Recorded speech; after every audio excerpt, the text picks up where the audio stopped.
Olá, bem-vindo ao curso de Química. Meu nome é Brenda Porto e eu sou professora no Departamento de Química no setor de Química Analítica. A pedido do professor Guilherme, eu vim aqui conversar um pouco com você a respeito da minha formação e também da minha área de atuação. E quem sabe trazer você para o lado mais legal e interessante da química, que é a química analítica. Guilherme, que não nos ouça.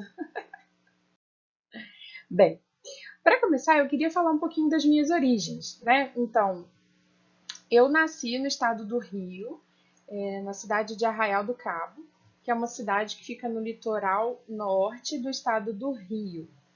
Mas há muito tempo já eu fui trazida para o estado de Minas. Eu fiz graduação, mestrado e doutorado na UFJF, que é a Universidade Federal de Juiz de Fora, que é uma cidade que fica na zona da mata do estado de Minas, lá no limite com o estado do Rio. Fui chegando para o estado de Minas aos pouquinhos. E na região lá na zona da mata, né, eu tive a oportunidade de trabalhar como professora substituta no Cefet MG, na cidade de Leopoldina. E foi uma experiência muito interessante e importante para mim como, como professora, né, para desenvolver as habilidades de didática tão importantes nessa área em que eu trabalho. Então, essa foi uma oportunidade que eu realmente apreciei bastante. Durante o doutorado, eu tive a chance de fazer um estágio sanduíche na Espanha. Eu morei na cidade de Madrid durante um ano e eu pude aprender sobre técnicas e também sobre assuntos que eu ainda não conhecia e que foram muito importantes para a minha formação. Então, essa foi uma oportunidade realmente bastante interessante. Retornando para o Brasil, eu defendi o doutorado e fiz um estágio pós-doutoral, né, um pós-doutorado, na Embrapa Agroenergia, em Brasília, e também um outro pós-doutorado na Unifal, que é a Universidade Federal de Alfenas, que fica no sul de Minas, na cidade de Alfenas. E finalmente cheguei aqui em Belo Horizonte. Desde 2017, eu sou professora do setor de Química Analítica e estou aqui na UFMG. Em breve a gente se encontra, passando essa pandemia, a gente se encontra em alguma disciplina do curso na área de Química Analítica. Bem, dentro da Química Analítica existem vários campos de atuação, né? Eu trabalho com as técnicas de separação. Durante a minha formação eu trabalhei bastante com eletroforese capilar, que é um equipamento que ainda não tem aqui na UFMG, mas a gente tem trabalhado para conseguir comprar um equipamento desse. A gente espera que nos próximos anos a gente consiga. E eu trabalho também com as técnicas cromatográficas, cromatografia a líquido e principalmente cromatografia a gás. E eu utilizo essas técnicas de separação para fazer análises de alimentos. E muitos dos meus trabalhos têm o foco de verificação de fraudes em alimentos, que é um tema bastante interessante para nós como consumidores, né? Associado às técnicas de separação, eu costumo utilizar bastante técnicas espectroscópicas, como o infravermelho e Raman, por serem métodos rápidos de análise e associados à espectroscopia, em geral, também tem o uso da quimiometria, tá? E um outro campo que eu trabalho, que eu tenho experiência e que a gente tem reunido professores e desenvolvido trabalhos aqui na UFMG é na área de metabolômica. Então, o meu plano hoje de conversar com você é apresentar bem basicamente, sem entrar muito em detalhes, um trabalho de análise de alimentos e um trabalho de metabolômica, para você ver como que a química é grande, quanto assunto a gente consegue agregar numa pesquisa na área de química. Bem, então eu vou começar falando sobre esse trabalho, que é de análise de gordura trans em alimentos processados. Aqui estão algumas fotos, né, alguns exemplos das amostras que eu utilizei para este trabalho. E sim, infelizmente, o pão de queijo tem gordura trans. Mas não é todo. Bem, então, pesquisas relacionadas à ciência e tecnologia de alimentos, elas sempre demandam a determinação de características e composição de alimentos. O objetivo dessas pesquisas são vários, né? Então, a gente pode monitorar a composição de alimentos e a qualidade dos alimentos comercializados, isso de grande interesse de nós, consumidores. Acompanhar tendências e modas, porque a gente acha que só roupa e corte de cabelo que tem moda, não. Alimento também tem moda, né? Nos últimos anos a gente viu uma moda bem grande de consumo de óleo de coco para emagrecimento, que é uma loucura. Mas enfim, esse é assunto para outro seminário, para outra conversa. Mas é importante, né, que a química e a ciência de tecnologia e alimentos ela acompanhe essas tendências e principalmente atua no controle de qualidade e nos processos das indústrias de alimentos, como forma de controle mesmo do processo e também como forma de verificação se os alimentos produzidos estão dentro das especificações da legislação vigente no país. Os compostos presentes nos alimentos eles podem ser divididos em dois grandes grupos: os micronutrientes, que são os componentes minoritários, e os macronutrientes, que são os majoritários. Esses macronutrientes eles podem ser subdivididos em água, que a gente verifica em função da umidade dos alimentos, as cinzas, que são os resíduos inorgânicos após a queima desse alimento, as proteínas, os carboidratos e os lipídios. Dentro da análise da composição centesimal, que é aquela análise, que é aquela informação que aparece no rótulo dos alimentos, vários dos testes químicos realizados para verificação dessa composição centesimal são testes de bancada, ou seja, estão relacionados com a química analítica clássica. Por exemplo, para análise da umidade, o alimento é colocado em cadinhos de porcelana, em uma estufa ventilada em torno de 65 graus por 3 dias, e aí se verifica a diferença de massa inicial e final, para então verificar qual que era a umidade presente naquele alimento. Tá? Eu vou focar mais aqui, né, a nossa conversa, na análise dos lipídios. Como que funciona, então, a composição centesimal dos lipídios para a análise de alimentos? Bem, os lipídios, eles estão nos alimentos, né, na mistura. Por exemplo, se a gente imaginar um chocolate, né, uma amostra de chocolate, os lipídios eles estão lá presentes na matriz. Como que a gente faz para retirar, extrair os lipídios, a gordura, para verificar o percentual de gordura presente naquele alimento?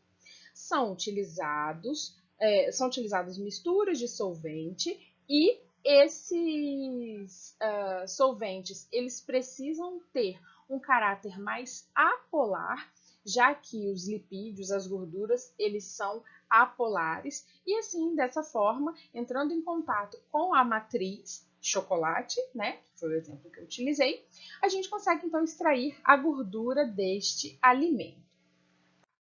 Então, desse jeito, a gente tem acesso à gordura total desse alimento, né? Então, a gente pega a amostra de chocolate, coloca em contato com solventes, e aí a gente tem, então, evapora esse solvente e tem o percentual de gordura presente lá naquela amostra. Ok.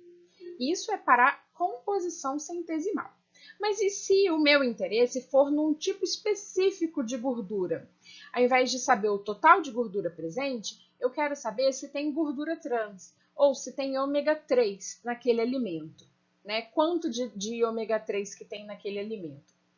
Como que eu faço para transformar o chocolate numa resposta que vai me dizer qual tipo de gordura que tem naquela amostra e quanto tem de cada tipo de gordura. Então, para isso, a gente utiliza as técnicas de separação. Então, a gente tem diferentes plataformas analíticas, né? Essas são as principais que eu costumo utilizar. Então, a gente tem cromatografia gás, cromatografia líquido e eletroforese capilar. Esse trabalho que eu vou apresentar são resultados de análise por eletroforese capilar, mas eu não vou entrar em muitos detalhes a respeito da técnica. Bem, antes de iniciar qualquer análise química, a gente precisa pensar em como será o preparo dessa amostra. Por quê?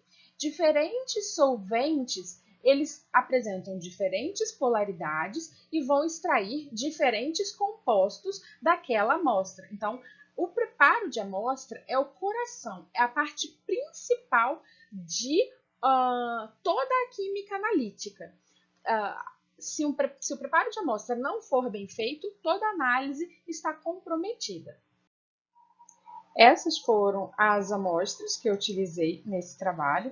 Então, tinha bala de caramelo, mistura pronta, industrializada, daquele de saquinho, né, de bolo de chocolate, biscoito wafer, mistura pronta para pão de queijo e chocolate. O objetivo desse trabalho foi propor um método alternativo de análise rápida de gordura trans em alimentos processados. Por quê? O método oficial de análise levava em torno de 60 minutos por amostra, enquanto que esse método proposto gastava 10 minutos de análise por amostra. A importância de se propor métodos alternativos rápidos é aumentar a frequência analítica nos laboratórios, né? Pensa no ganho de número de amostras analisadas por hora, o que é uma grande vantagem para laboratórios de prestação de serviço e também para agências governamentais poderem processar um número maior de amostras por dia. Bem, lembrando aqui, né, do que é ligação cis, ligação trans, para a gente lembrar o que é gordura cis e gordura trans, aqui nesse slide a gente tem duas estruturas, né? Uma de uma gordura com ligação cis e uma gordura com ligação trans. Aqui, vamos considerar que aqui a gente tem nesses dois carbonos uma ligação dupla entre esses dois carbonos. Vamos considerar aqui, passando uma linha, que essa linha está passando na ligação dupla desses dois carbonos, tá? O ligante que esses dois carbonos apresentam aqui para cima, do mesmo lado, né, são dois hidrogênios. E o ligante R também está do mesmo lado desse plano que a gente traçou aqui. Já na ligação trans, então aqui a gente tem os dois carbonos com ligação dupla, passando esse plano aqui nessa ligação, a gente tem que os dois hidrogênios, eles estão em lados opostos desse plano que a gente traçou.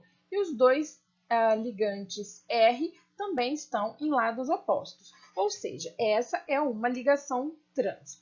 Qual que é a importância da ligação ser cis ou trans, né? Uma única ligação no meio de tantas ligações numa cadeia carbônica grande. Qual que é a importância prática dessa ligação trans, né? Aqui a gente pode ver, nesse composto, na gordura com ligação cis, que ele tem uma forma assim, né? Em V. O que acontece? O empacotamento dessa gordura, ele é mais difícil, ou seja, a gente tem várias moléculas se agrupando assim no espaço e é mais difícil elas se juntarem em função do impedimento estérico, né, do volume que ela ocupa no espaço. Então, essa gordura, ela é mais líquida à temperatura ambiente, ela costuma ser líquida, né? É um óleo. Já alimentos gordurosos, né? Gordura com ligação trans, como essa ligação, essa cadeia, a ligação trans, torna a cadeia reta, o empacotamento dessa molécula é mais fácil. Então, elas conseguem se juntar, ficar mais próximas e acabam tornando essa gordura sólida à temperatura ambiente. E também a temperatura corporal, que é o mais importante. Então, quando a gente ingere um alimento com gordura trans, esse alimento, por ter gordura trans, parte dessa gordura será sólida. E isso vai solidificar também, se manterá sólido dentro do nosso corpo, que é o que acaba ocasionando o entupimento das nossas artérias e gerando vários problemas de saúde, né? Então, ligação cis e ligação trans, só lembrando. Muito bem. Foi feita uma extração lipídica, né, com solventes, então a gordura foi extraída da amostra e essa amostra ela passou por uma reação de saponificação. Nem sempre a gente simplesmente extrai o composto da amostra e diretamente injeta no equipamento. Às vezes ele precisa passar por alguma reação química para se adequar à forma que esse equipamento realiza essa análise. No caso, essa reação de saponificação, ela libera os ácidos graxos. Por quê? A gordura, ela normalmente se apresenta, os lipídios, né, em triacilgliceróis, que são os triglicéridos que dá lá no nosso exame de sangue, né? O triacilglicerol nada mais é do que 3 grupos ácido ligados ao glicerol por uma ligação de éster. Então, essa reação de saponificação em meio básico com metanol, ela quebra essa ligação de éster e libera os ácidos graxos na sua forma aniônica para o meio e então eles podem então ser analisados por eletroforese capilar. Esse foi o equipamento utilizado, o equipamento de eletroforese capilar CE7100 da Agilent Technology. Bem, a análise das amostras então, né, que é o mais interessante. Aqui a gente verificou, então a amostra A é a bala de caramelo. Esse aqui é o pico do C18 trans, da gordura trans. Então a gente tinha gordura trans em todas essas amostras. Na bala de caramelo, na mistura para bolo, uma quantidade um pouco maior. No wafer, no biscoito de chocolate. Na mistura no chocolate, aqui na letra D, né, uma quantidade menorzinha. E na mistura para pão de queijo também foi a amostra que encontrou maior quantidade de gordura trans, essa mistura para pão de queijo industrializado. Então, conselho, se for fazer pão de queijo, faz em casa, não compra essa mistura industrializada. Esse trabalho ele foi publicado na revista Food Control, né, uma proposta de análise rápida, e essa é a forma com que os cientistas divulgam seus resultados, né? A gente escreve um artigo científico que é avaliado por nossos pares, ou seja, por cientistas que trabalham na mesma área que a gente e verificam se aquele trabalho tem realmente qualidade e mérito para ser publicado numa revista internacional de prestígio. Então a gente publica e quem lê esse artigo normalmente são pessoas interessadas na área acadêmica também. Por isso é importante a gente botar a boca no trombone também, a gente comentar a respeito dos nossos resultados, não apenas no nosso meio acadêmico, como também nas mídias de comunicação em massa, né? Então, esse trabalho, eu participei de uma mesa de debate numa rede de TV, dei entrevista numa outra rede de TV, também teve uma nota, né, uma reportagem no site da universidade, porque esse tipo de trabalho a gente faz em função da sociedade, então a gente precisa retornar com essas informações para a sociedade, né? Então eu acho que essa é uma grande falha nossa enquanto cientistas, a gente precisa dialogar mais com a sociedade, né? E talvez assim a gente não tivesse tanto problema hoje das pessoas não acreditarem em vacina ou acharem que um remédio para piolho vai curar a Covid-19. Mas enfim, vamos seguir no nosso assunto aqui, que é o próximo tópico que eu queria conversar com vocês, que é sobre a busca de biomarcadores para a aterosclerose.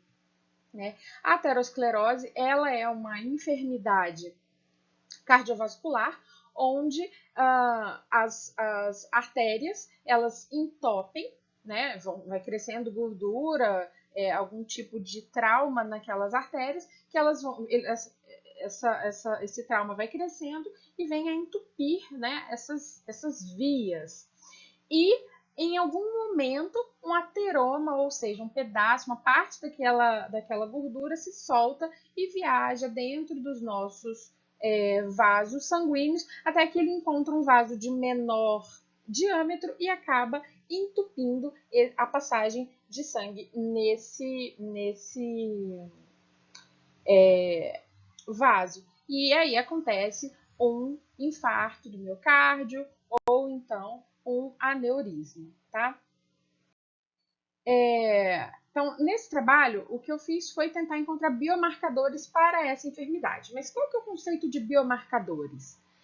Biomarcador é uma substância característica e indicadora de um processo biológico normal, um processo patológico ou uma resposta farmacológica. Eles são monitorados auxiliando na manutenção da saúde de indivíduos expostos a drogas e outras substâncias. Um biomarcador comum que todo mundo conhece é a glicose para diabetes, né? Pessoas que têm problemas com diabetes fazem exame de sangue, tem o valor de glicose alto no sangue, então verifica-se que essa pessoa tem dificuldade para processar açúcares e caracteriza então uma enfermidade e aí ela busca tratamento para isso, tá? São várias as técnicas que podem ser utilizadas para a busca de biomarcadores e uma delas, né, estão as tecnologias ômica, tá?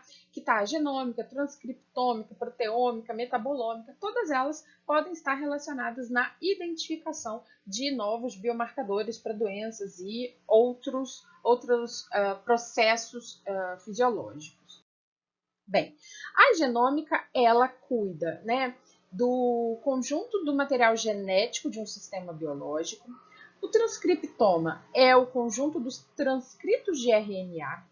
O proteoma cuida do conjunto de proteínas e o metaboloma, a metabolômica, estuda o conjunto dos metabólitos desse organismo. A metabolômica, por ter compostos que são muito diferentes entre si, várias classes de compostos, ela é das técnicas ômicas a mais complexa. Os metabólitos, eles costumam ser compostos de baixo peso molecular, que participam ou interferem em processos bioquímicos e podem atuar como substratos, produtos finais ou intermediários desses processos bioquímicos, tá?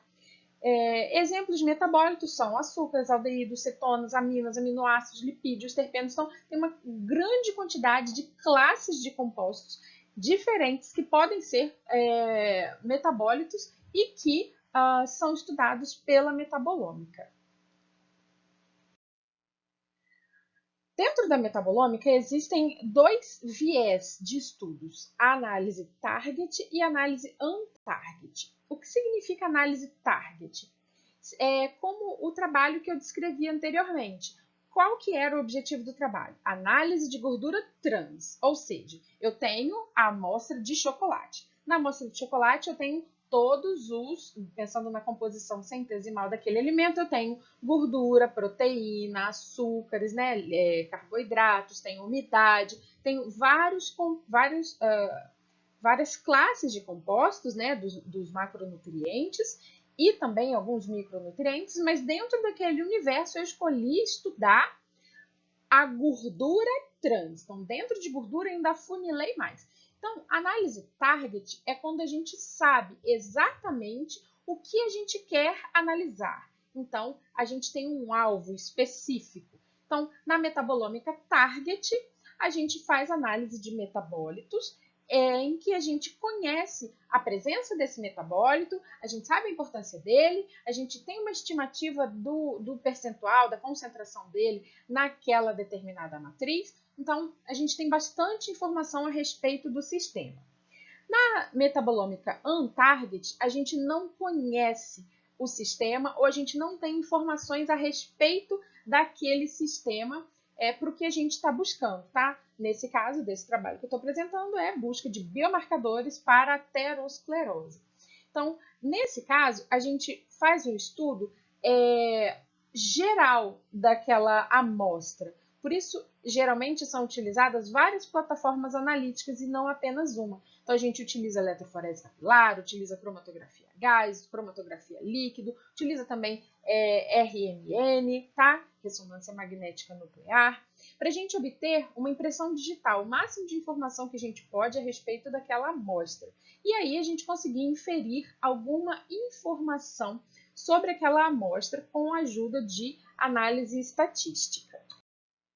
Então, como que funciona o fluxo de trabalho dentro da metabolômica?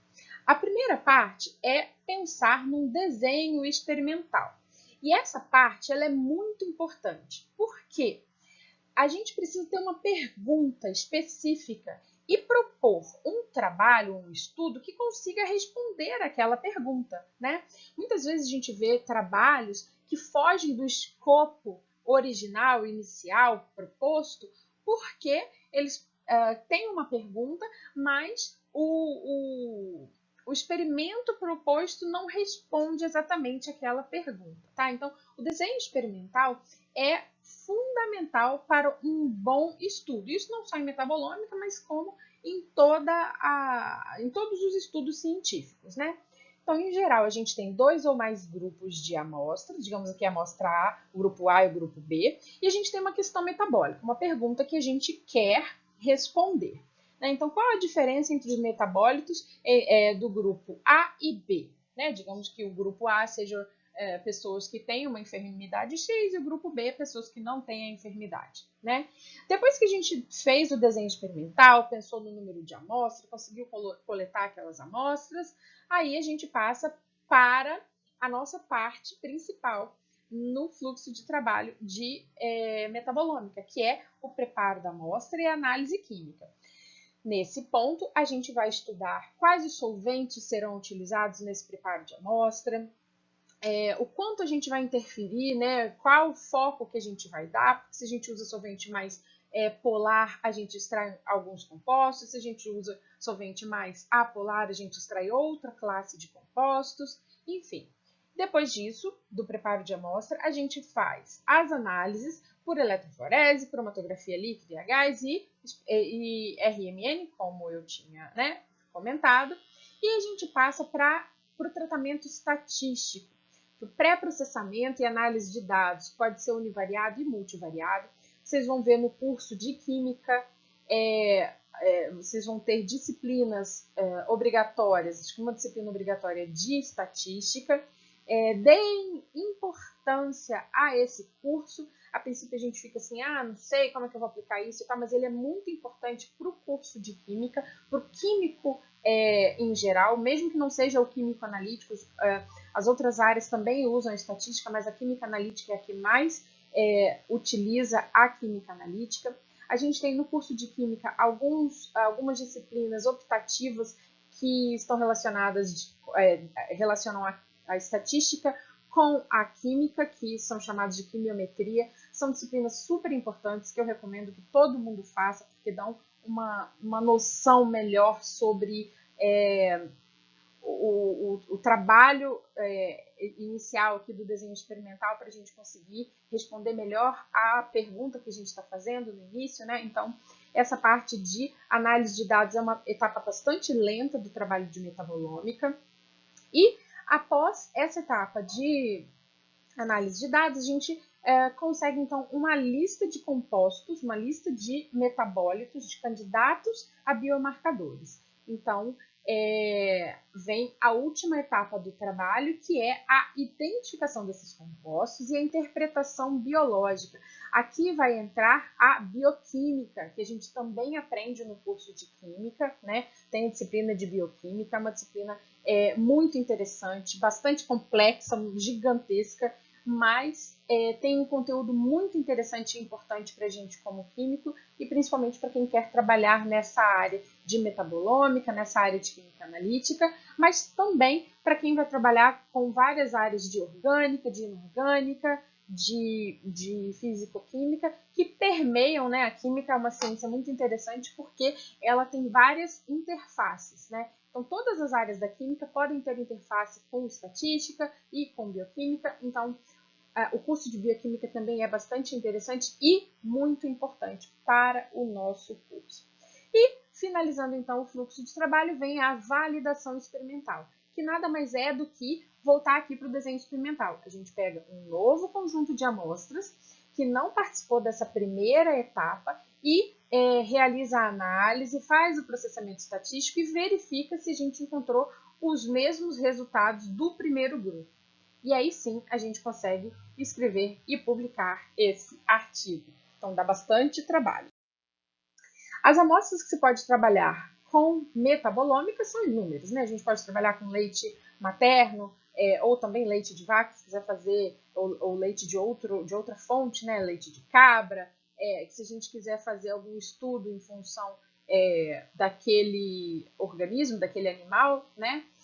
Processos fermentativos, cultura de células, tecidos de biópsia, insetos, plantas, saliva, plasma, urina. A gente pode trabalhar com diversas amostras diferentes. Então, só comentando agora dos resultados que foram encontrados nesse estudo, né, da busca de biomarcadores para a aterosclerose. Então, como consequências da doença, como eu falei, a gente tem o infarto do miocárdio, acidente vascular cerebral, aneurismas abdominais também, não só no cérebro, e isquemia de membros inferiores. Então, o objetivo desse trabalho foi fazer uma análise global do plasma e de como sua composição pode mudar comparando pacientes com lesões estáveis e instáveis. O que significa isso? É que a aterosclerose é uma enfermidade que pode liberar um único trombo, né, que foi aquele que eu comentei, o ateroma, que vai ser liberado e vai viajar nas nossas vias e entupir uma daquelas vias, causando o infarto ou o AVC. Existem pessoas que têm aterosclerose e não desenvolvem a consequência, que é o infarto, ou desenvolvem uma vez e não tem outros casos. Já existem pacientes que têm a aterosclerose instável, ou seja, formou o ateroma, ele se solta e a pessoa infarta. E aí, pouco tempo depois, forma outro ateroma e ele se solta e a pessoa infarta. E existem casos de pessoas que infartam 9, 10, 15 vezes, né? Então, esse estudo ele buscava comparar pacientes, ambos os pacientes, né, os dois grupos, apresentavam aterosclerose, mas um grupo apresentava aterosclerose instável, ou seja, os pacientes ficavam infartando diversas vezes, enquanto o outro grupo infartaram uma vez e não mais. Aqui só, de novo, a figurinha do ateroma. Bem, eu tive, então, 38 amostras de pacientes, 19 pacientes eram casos estáveis e 19 pacientes eram casos instáveis, ou seja, apresentavam aterosclerose instável. Eu tinha várias informações a respeito desses pacientes, né? Então, se eles tinham, qual era o sexo, né? A idade, a altura, circunferência, são informações importantes quando a gente vai fazendo o tratamento estatístico, né? Se apresenta algum outlier, alguma anomalia, a gente recorre a essas informações para ver se essas informações conseguem justificar aquele comportamento estranho daquela amostra em comparação com o restante do grupo. Então, é importante a gente ter o máximo de informação possível a respeito dos pacientes ou das amostras, né? Então, aqui, passando para a análise estatística, no fim das contas, o que eu obtive? Eu obtive a separação entre o grupo de pacientes com aterosclerose instável dos pacientes com aterosclerose estável, tá? Isso significa que os grupos eram estatisticamente diferentes. Eu pude separá-los, houveram compostos químicos diferentes entre um grupo e outro, ou seja, candidatos a biomarcadores para a aterosclerose. Nessa análise estatística, a princípio, a gente alinhou, ou seja, a gente encontrou quase 38 mil compostos por análise por cromatografia líquido. 38 mil compostos, é uma quantidade gigante de compostos. Depois que a gente fez um filtro de presença, porque humanos, né, cada um é um organismo completamente diferente. E pessoas têm alimentação diferente, hábitos diferentes, tomam remédios diferentes. Então, muitos desses compostos que foram encontrados, eles não eram comuns a todos os pacientes. Né? Então, a gente precisava fazer um filtro. Né? Às vezes, o paciente comeu peixe 2 dias antes, e aquilo pode influenciar no exame de sangue dele. O outro comeu chocolate, o outro toma um remédio, enfim.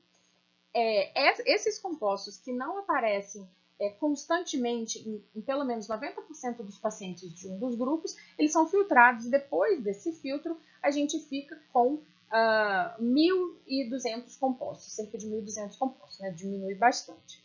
Depois disso, depois do estudo estatístico, a gente teve 102 compostos como significativos, ou seja, 102 compostos conseguiram justificar a separação daqueles dois grupos na figura que eu mostrei anteriormente.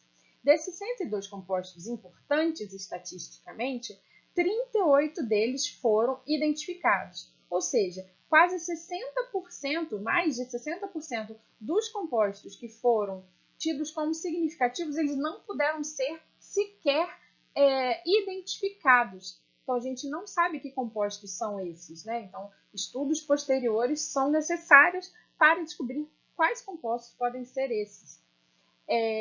Desses 38 que foram identificados, 12 foram confirmados nas amostras por diferentes formas de confirmação com análise de massas, né? Também não vou entrar em detalhes aqui, a gente tem disciplinas específicas no curso de espectrometria de massas, mas apenas 12 foram confirmados nas amostras.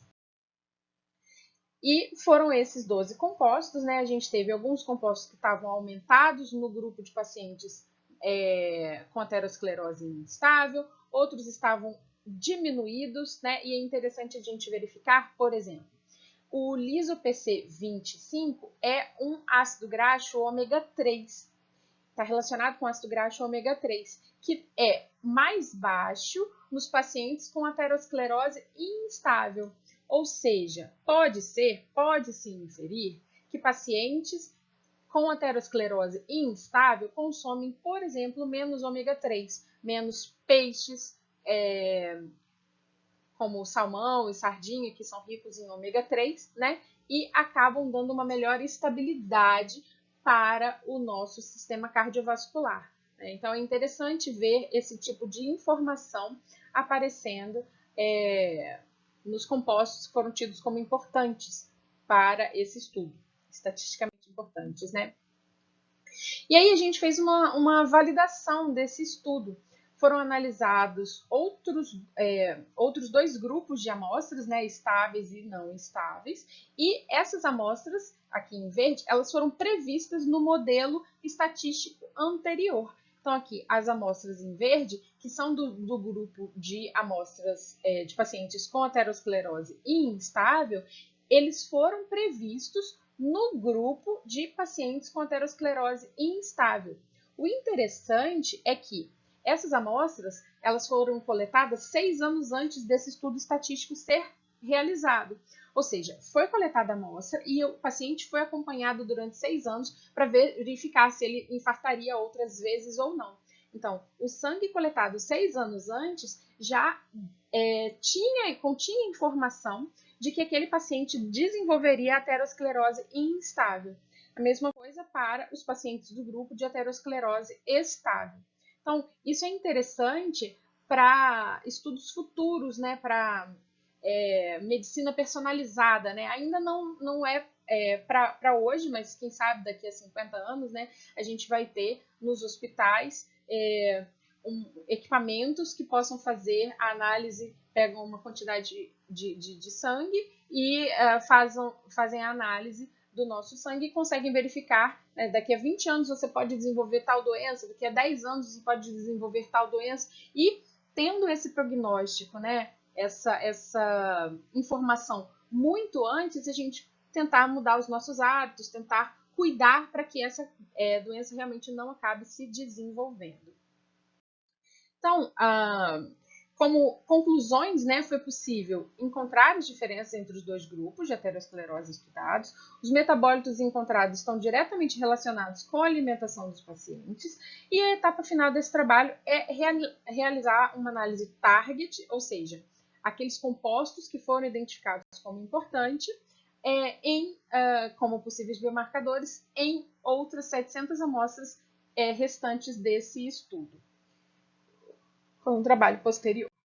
Bem, sobre essas duas áreas que eu queria comentar, era isso, né? Mostrar dois enfoques bem diferentes da química analítica e como que a química está toda integrada, né? Então, nesses estudos, a gente viu bastante sobre estatística, importância de bioquímica, importância de química orgânica para a gente estudar, entender os compostos que a gente está extraindo, né, quais solventes a gente utiliza. Então, mostrar que, apesar de a gente ter áreas diferentes na química, todas elas são super importantes e totalmente integradas, né? E era isso que eu queria conversar a respeito da minha área de atuação. Aqui, como professora na UFMG, eu já orientei vários TCCs. No momento, eu estou orientando 2 dissertações de mestrado, 2 alunos de mestrado e co-orientando uma terceira dissertação. Eu já trabalhei, então, com os alunos de TCC com adulteração de tequila por adição de cachaça, adulteração de óleo de linhaça, que é um óleo mais nobre, rico em ômega 3, por óleo de soja, a avaliação de manteiga sem lactose, tem crescido muito, né, a intolerância à lactose, muitas pessoas sofrendo com isso, então teve um aluno que trabalhou com essa avaliação da manteiga, comparação de gordura animal, de gordura de origem animal, comparando a gordura de suína, né, de porcos criados soltos artesanalmente e de porcos criados de grandes indústrias, né? Também a adulteração de manteiga de garrafa, a avaliação dos ácidos graxos livres em cerveja artesanal e a avaliação de solventes residuais em 2 matrizes diferentes. Também foram 2 trabalhos de TCCs diferentes. E das orientações de mestrado, né, que eu estou trabalhando no momento, tem um aluno que está trabalhando com a determinação de acrilamida em alimentos de preparação doméstica, vai comparar batata frita de várias formas diferentes e a formação de acrilamida, que é um composto potencialmente cancerígeno, caracterização de amostras de chá por espectrometria de massas e estudo de resíduos de gordura para a produção de biodiesel. A química analítica ela é uma área super interessante, ela é uma área muito versátil, ela tem interface com várias outras áreas da química e de fora da química também, né? Então, eu convido vocês a conhecerem os professores da química analítica, as áreas de atuação de todos eles.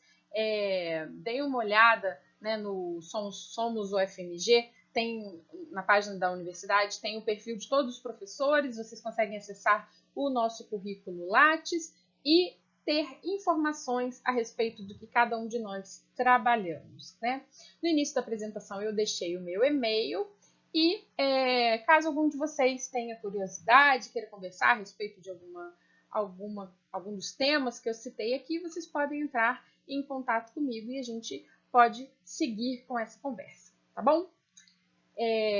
Queria agradecer ao professor Guilherme pela oportunidade, pelo convite, e a você, aluno, calouro, que está chegando no curso de Química, pela paciência de me ouvir falar durante esses 45 minutos. desejar um bom curso para você, que você seja bem-vindo, que você siga em frente. O curso de Química é um curso difícil, mas é um curso muito bacana, muito lindo, e os químicos têm uma importância muito grande para a sociedade. Bem-vindo ao seleto grupo de químicos do país. Até mais!